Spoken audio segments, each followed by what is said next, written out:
up his lawsuit that he was in with that guy? He did? Yeah. Oh, good. Did he get a good settlement? I mean, he got back all his machinery, he got back all his stuff, he got back his patent for his ammo. So that's another thing that they're doing right now is yeah, I'm not playing it until you do. Yeah, so He has some bad piece of me. We've got a couple trailers right now that we're going to build as loading rooms. Oh, yeah. And just put in a bunch of new machines, and they'll be able to. That wasn't a big bite. That was a little one. He'll be able to load like 1,050 cals a day. Can you turn it on? 50 caliber bullets. Oh, really? Oh, wow. I never glad that's over. They're so long. Yeah. Stuff like that. Well, and it was just so ridiculous. He did a 9-hour deposition, and they just tried to catch him lying, tried to catch him, and he's just like, dude, like, this is the facts. And the guy that he was going up against in the first hour, he was like, I'm not. Oh, wow. Yeah, so that's why it ended up in his favor, and that's why he still has the patent. That's good. Yeah. Yeah, the facts are the facts. And that's the whole thing. Yeah. Brad knows his facts as far as that stuff goes. I did. I know. I watched. That was a big fight. I know. Good job.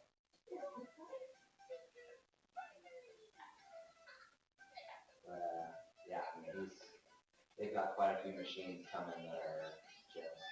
And what are the machines? The loaders? Yeah, they're basically, so instead of like hand pump loaders that you're having to like put in the bullet, put in the actual cartridge. I mean, literally like. Like manufacturing the bullet. So it's literally, so they'll manufacture the casing. They'll buy the bullets themselves, and he'll machine them to the shape that it's actually supposed to be for the Tejas ammo. So what's the casing? So casing is the cartridge that it sits in. Fill that with powder. The bullet itself is the copper lined lead. When you shoot something, the shell. The shell pops out. That's the casing. Yeah. And then who buys these kind of guns? Are they military guns? Or are they? So it just depends, right? So right now he has multiple contracts.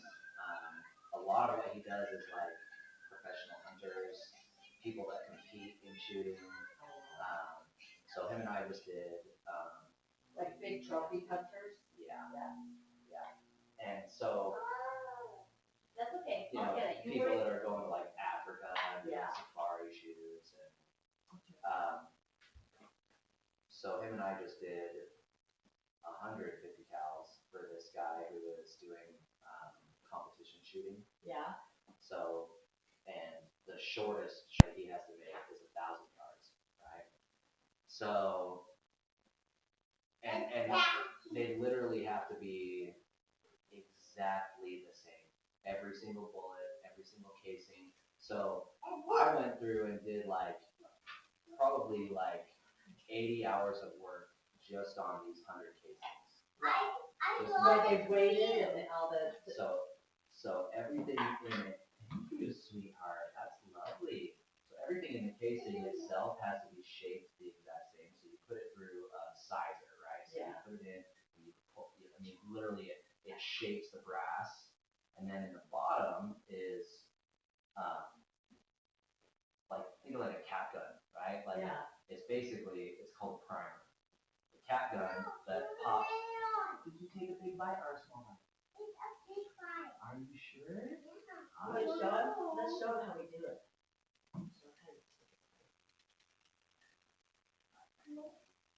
Yeah. That's a much better bite. So and with the primers, they have to be the exact same depth in each casing. They have to be. It's basically they have to be welded around in the edges, right? So basically like a liquid metal that you drip in, and you have to put the casing in, and you have to make sure all the welding is like chipped off. So you guys are making all the bullets. Yeah, and Are they ever at risk of going off when you're doing it? what's funny is it's more of a risk for the smaller bullets. Like if you're loading like 22s, those are the most volatile bullets, like and most dangerous bullets to load because they just pop. Yeah. So. Do you have to wear special gear when you're making bullets? We don't load 22s, so basically with him and I, like the machines that he has, I mean his loading room looks like a science lab. I mean it's just, you walk in and you're just like, what am I looking at? Like this looks like a chemistry lab. Because it literally is, I mean it's all physics, right? Like, I mean his powder has to be weighed and measured to the like 0.004 grain, I think is like the most it can be off as far as like loading the powder. Wow. So he's got a scale that is like just, I mean it's out of this world. You can stand there and just like wave your hand and that breeze from it will measure on the scale. Really? Yeah. So how does it, does he have just a lot of contracts, or how do people know about him and his bullets? So a lot of it for him is word of mouth, right? So does he go to gun shows, or? he used to. He hasn't gone to any gun shows lately.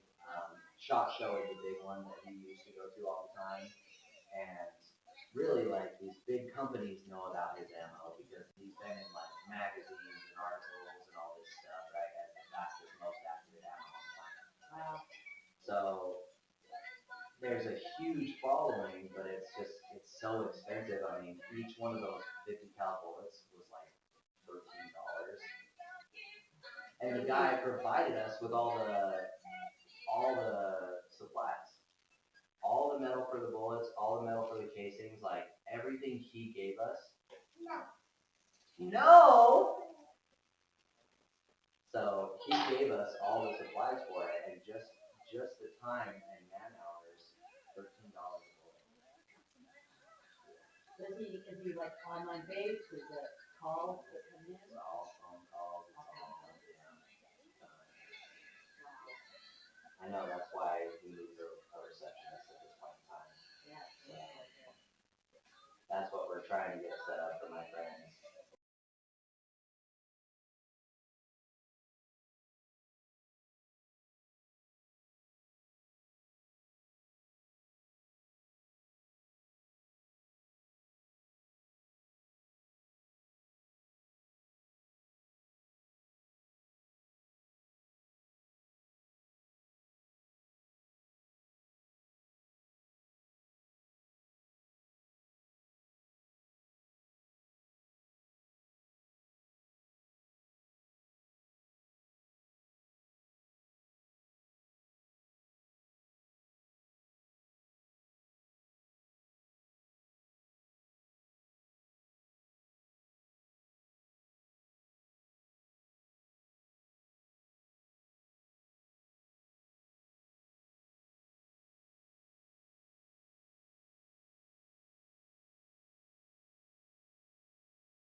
And so that's why he used to do car engines and boat engines, and I mean literally like he does so much stuff. I mean, but then his cousins were competition shooters, and he literally like went to a couple competitions, like shot with the best of them, and he was like, hey, like so I'm already good at that. He's like, so how can we make this better?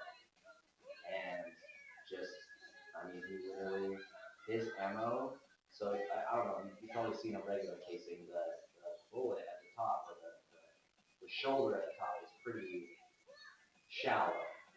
So he took that and created a completely different fire-formed bullet casing.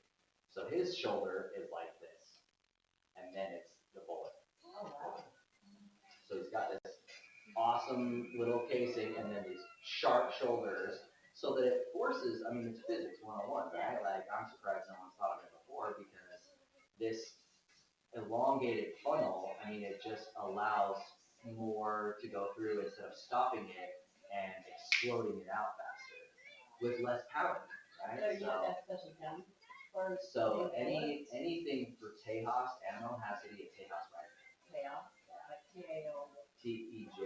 Yeah, oh, okay. Yes. Texas. Oh, there you go. Yeah. So, yeah, I mean, and literally, like, if he builds a Tejas rifle, he'll send someone like 100 rounds of that caliber and have them fire for him all 100 rounds, and then every single time they're done with their 100 rounds, they send them back to him to reload. Does he want to go back to Texas? Because home? I don't think so. I mean, they talk about it, right? Like, I think they're gonna kind of end up all over the place, honestly. But right now, he just doesn't like the heat. Yeah. Right? So Texas is so hot, right? Yeah. So my brother lives in Texas right now, and they love it, right? They're like, we're never coming back to Utah. Like, there's no way, there's no chance. Like, and Brad and my mom, they don't want to be in that kind of heat. And they're already miserable in Utah heat, you know? So my mom's just like, I want to be on a beach somewhere. I'm like, sure you do, for a month. And then you're like, it's too hot. Yeah.